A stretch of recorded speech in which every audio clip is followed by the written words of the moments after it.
Ang Pi Network ay isa po itong project na matagal na pong pinag-uusapan dito sa mundo ng cryptocurrency.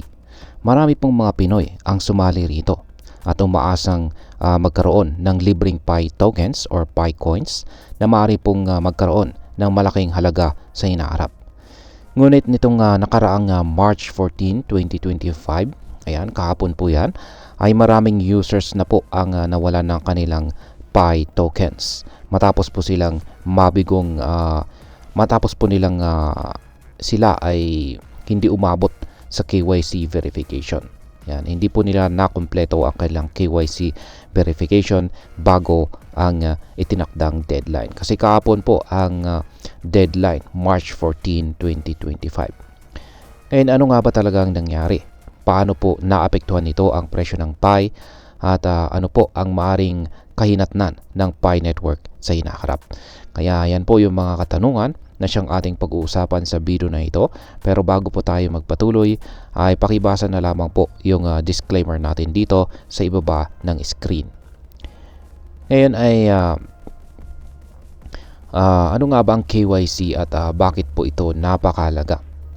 Yan, sa madaling paliwanag, ito po ay isang proseso kung saan ang isang platform ay hinihingi ang identity ng kanilang mga users gamit ang mga personal na impormasyon tulad po ng ID, selfie verification at iba pang mga documents. Ginagawa ito upang maiwasan ang mga fraudulent activities at tiyakin na legit ang bawat account.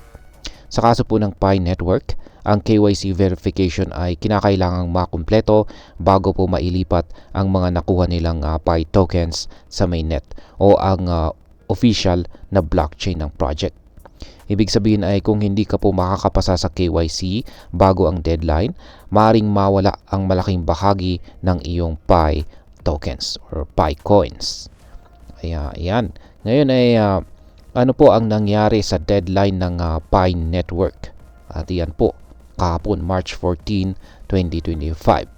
At ito na rin po yung tinatawag na Pi Day.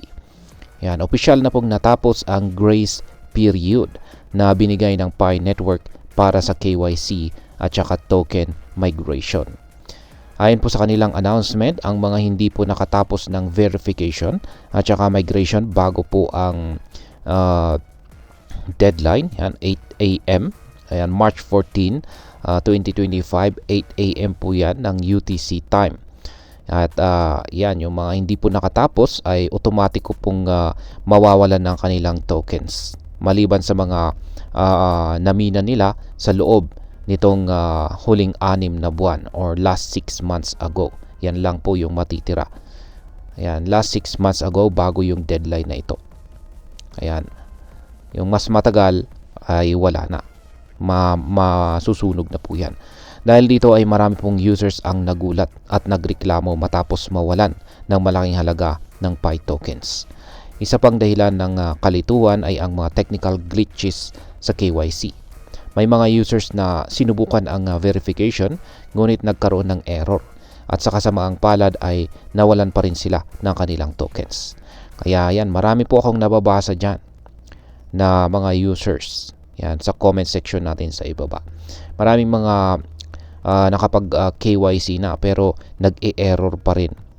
Kaya ayan, nakakalungkot at kasama po sila sa mga nawalan ng Pi coins. Ngayon ay gaano po kalaking tokens ang nawala? Yan, isa po sa mga nag-trending na post sa Pi Network community ay ang pagkawala ng 10,000 Pi tokens ng isang user matapos pong hindi niya makompleto ang KYC. Yan, ang laki po niyan, 10,000 na Pi tokens, sayang. At nawala po yan ng hindi niya nagawang i-complete ang kanyang KYC verification. Sa kasalukuyang halaga po ng Pi sa market, ito po ay isang napakalaking halaga or pagkawala. At hindi lang siya ang nakaranas nito. Marami pang iba ang nagbabahagi ng kanilang mga malalaking losses. Dahil po sa mass for feature ng tokens, nagkaroon ng panic at saka sama ng loob ang mga pioneers sa mga Pi Network users.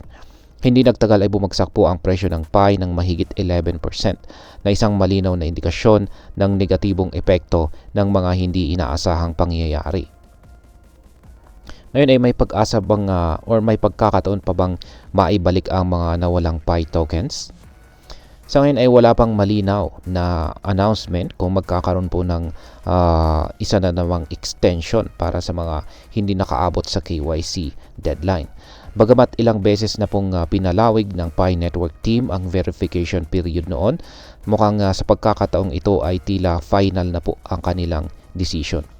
May mga users na umaasang magkakaroon po ng paraan upang maibalik ang kanilang tokens. Ngunit dahil sa blockchain mechanics, maaaring hindi na po ito posible. Ang Pi Network team ay paulit-ulit na nagpaalala tungkol sa deadline, kaya maaaring ituring po nila itong responsibilidad ng mga users mismo. Ngayon ay ano po ang epekto nito sa presyo ng Pi? Dahil po sa malaking bilang ng Pi coins na na-forfeit, bumaba po ang presyo nito sa market. Ayon po sa data ay bumagsak po ang presyo ng Pi ng halos 10% sa loob ng isang araw matapos ang deadline. Bukod pa rito ay nagkaroon po ng panic selling dahil may mga users na nawala ang tiwala sa sistema ng Pi Network. Ngunit sa kabila po ng pagbagsak ng presyo, mayroon pa ring matibay na fanbase ang Pi Network. Marami pa rin po ang naniniwala na babangon ito at muling magkakaroon ng halaga sa hinaharap. Sa katunayan ay patuloy pa rin po ang mga Pi Network supporters sa pagpapalaganap ng project sa kabila ng mga aligasyon na isa itong scam. Ngayon ay ano po ang dapat nating gawin bilang mga Pinoy na nag-hold dito kay PiCoin. Kung isa ka pong Pi Network user na nakapag-KYC na, mas mainam po na i-monitor ang galaw ng project at tiyakin na ligtas ang ating Pi coins sa ating wallet. Bantayan din natin ang mga updates mula sa official na Pi Network channels upang hindi po tayo mahuli sa anumang bagong announcement. Para naman sa mga hindi umabot sa KYC deadline, bagamat masakit mawalan ng tokens, maaring maging aral ito para sa mga susunod pang mga crypto investments. Lagi po nating tiyakin na tapusin agad ang verification processes upang maiwasan ang mga ganitong sitwasyon. At ayan, bilang panghuli ay ano naman ang aking masasabi tungkol dito. Ang nangyari po sa Pi Network or KYC deadline ng Pi Network ay isang paalala sa lahat ng mga crypto investors na maging maingat at siguraduhing sumunod sa mga proseso ng isang project. Ang mundo ng crypto ay mabilis po at puno ng mga pagbabago, kaya't napakahalaga ng pagiging updated at saka responsable sa ating mga investments. Sa kabila po ng mga negatibong pangyayari, hindi pa rin natin masasabi kung ito na nga ba ang katapusan ng Pi Network. May posibilidad na bumangon pa ito, lalo na kung patuloy po itong susuportahan ng community. Ngunit para sa mga nag-aalangan, mas mainam po na mag-research muna bago sumabak sa anumang bagong crypto project. At ayan, hanggang dito na lamang po tayo sa video na ito mga ka-crypto. Marami pong salamat sa panonood, ingat po tayo lagi at God bless po sa ating lahat.